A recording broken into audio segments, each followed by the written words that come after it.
One clear message of today's readings is that our religion is a religion of joy. The genuine Christian should really know how to enjoy life.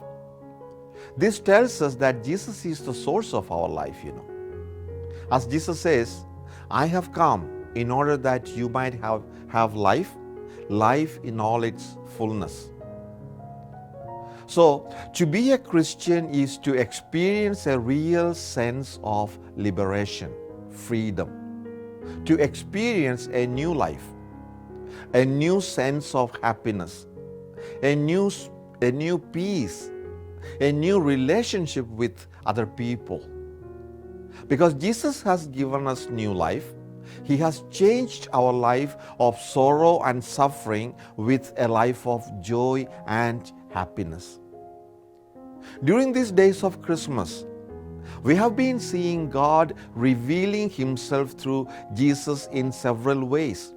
First, when Jesus was born as a refugee and homeless poor person lying in an animal's feeding box, God is revealing Himself in His solidarity with the poor and the needy.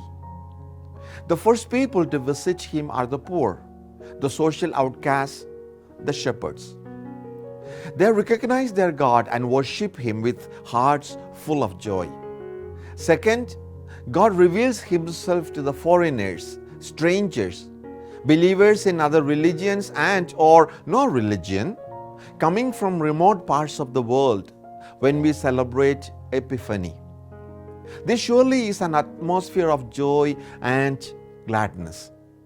Third, God reveals Himself when Jesus is baptized in the river Jordan and is filled with the Spirit of God, as the voice from the heaven says, "This is my beloved Son, listen to Him." To listen to Jesus is to listen to God Himself. And now, in changing water into wine at the wedding feast, God is again revealing Himself as Jesus gives a sign to His disciples.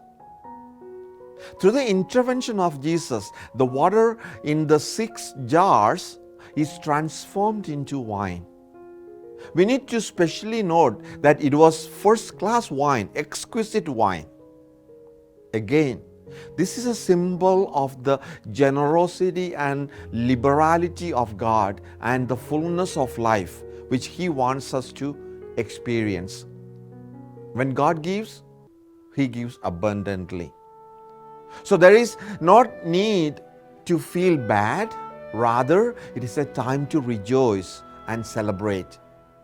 It also reminds us of the meal we celebrate every Sunday, and maybe for some, every day, the Eucharist.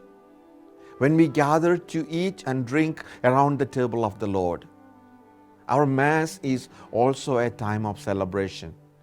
At its deepest, we celebrate all that God has done for us in Jesus Christ through His life, His teaching, His suffering, death and resurrection, all signs of God's overwhelming love for us. We need to realize that it was through the Blessed Mother's sensitive awareness that Jesus came to know of the situation.